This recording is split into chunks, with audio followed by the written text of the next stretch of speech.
Samsung has released their Galaxy Z Flip. Excuse me. Yeah, I'm doing a YouTube video. And so I'll call you back. Where was I? The Galaxy Z Flip features flagship specs such as the Snapdragon 855 Plus, 8GB of RAM, 256GB of storage, and a 6.7-inch Full HD Plus AMOLED display. The phone comes in three colors: Mirror Purple, Mirror Black, and Mirror Gold, although Mirror Gold will not be available everywhere. The phone features flagship level features such as wireless charging, and it also supports wireless power share to charge other devices as well. And yes, oh, it's not waterproof? It's not water resistant at all, guys. Don't put water on this at all. The phone comes in a standard box, but the inside is Samsung branded, and it has this little thank you letter and the box. And of course, this little wallpaper is on the back of the thank you letter. Now, this is how the box looks. It's like a Z Flip. And then, interestingly, it has the same warning as the Galaxy Fold.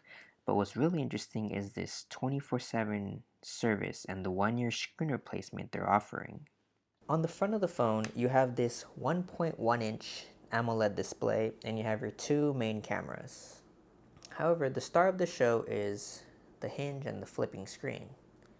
So, looking at the screen, the crease is now in the middle, going in a horizontal pattern. And honestly, to be completely honest, I've been using it for about a week, and the crease doesn't really bother me. I mean, if you're looking at it head on, you can't really see it. And unless you're scrolling all the way to the middle, you don't even really feel it. And when you do feel it, it's not like a bad feel. Speaking of the feel, the screen definitely does not feel the same as my Note 10 Plus. I know a lot of people online are saying it feels like a regular glass smartphone. It does not. Going back and forth between these phones, this definitely feels like glass, and this feels a little bit more like plastic, and that's because this does have a plastic cover on top of it, just like the Galaxy Fold, and you're not supposed to remove it. Doing so will probably damage the display.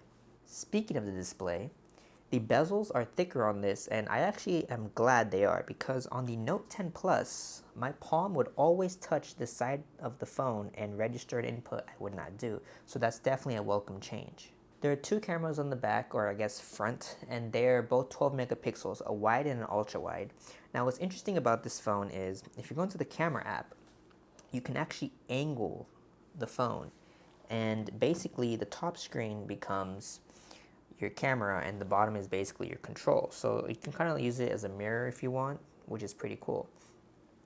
Another cool feature about this phone is the Selfie Cam mode, I guess. So when you double tap the Fingerprint Reader, it opens the front camera on the little baby display here, and you can actually take a picture, which is pretty cool. That button you press to open the camera is actually a fingerprint reader, and unfortunately, it doesn't always unlock for me. It's like a hit or miss. I wasn't really a fan of this fingerprint reader, but it still works at least. One thing I found unfortunate was there's only a mono speaker. It doesn't have stereo speakers, something like the Note 10 would. So let's take a look at how it sounds in comparison to a Note 10.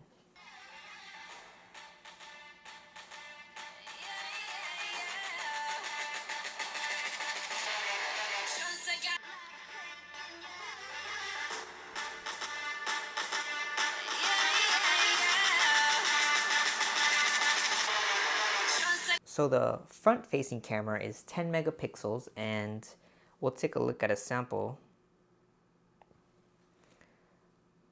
Whereas the back cameras have like a wide and ultra wide, there's no zoom. So when taking a picture, you can only go ultra wide or wide, and there is a 8 times digital zoom, which definitely doesn't look that great.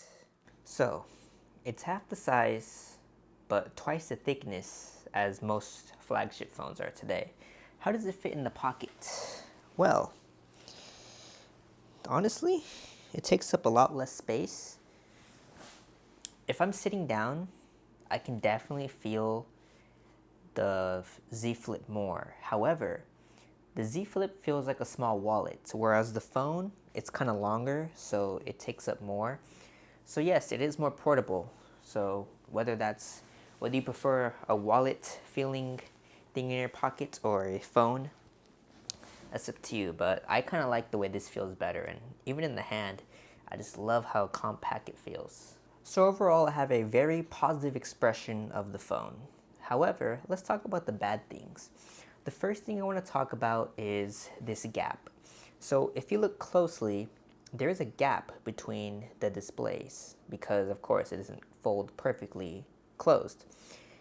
And another reason why that is because of these little bumpers here to prevent the screen from like basically breaking if you close it too hard. The reason that's an issue is because when it's in my pocket, things like lint or dust will be on the display. So when I pull it out of my pocket and open it, there will be dust and stuff on the display, even though it's been sitting in my pocket. And that's because of this gap.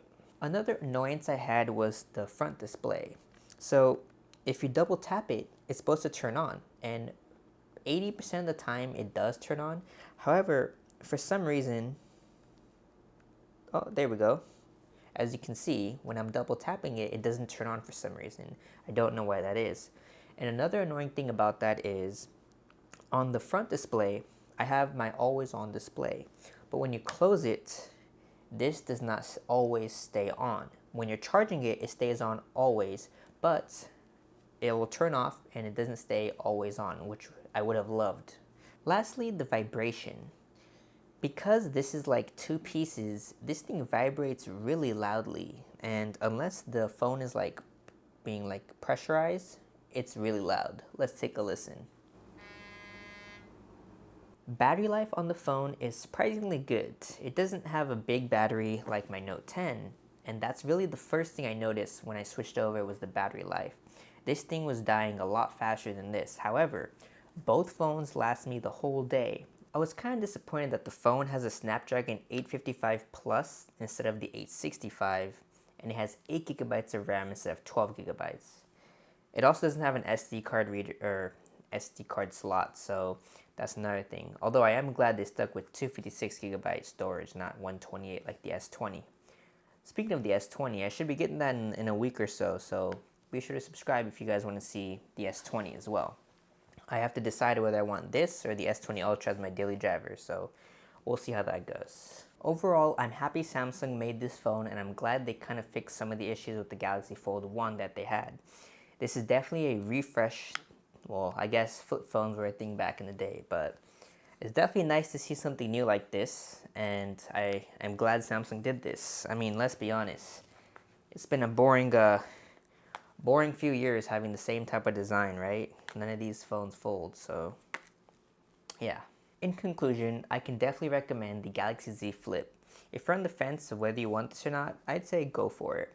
I definitely like this a lot more than I was expecting to, and let me tell you, I came from a Note 10 Plus, and I'm actually willing to not have this phone anymore and have this as my daily driver, so that should give you an idea. And even if you have an iPhone and you want to make a switch, this is probably the device that will make you switch. So if you have any questions, let me know in the comments. Also, let me know in the comments if you guys want me to do anything different for my future phone review, because I haven't done many phone reviews. And be sure to subscribe, and I'll see y'all in the next one.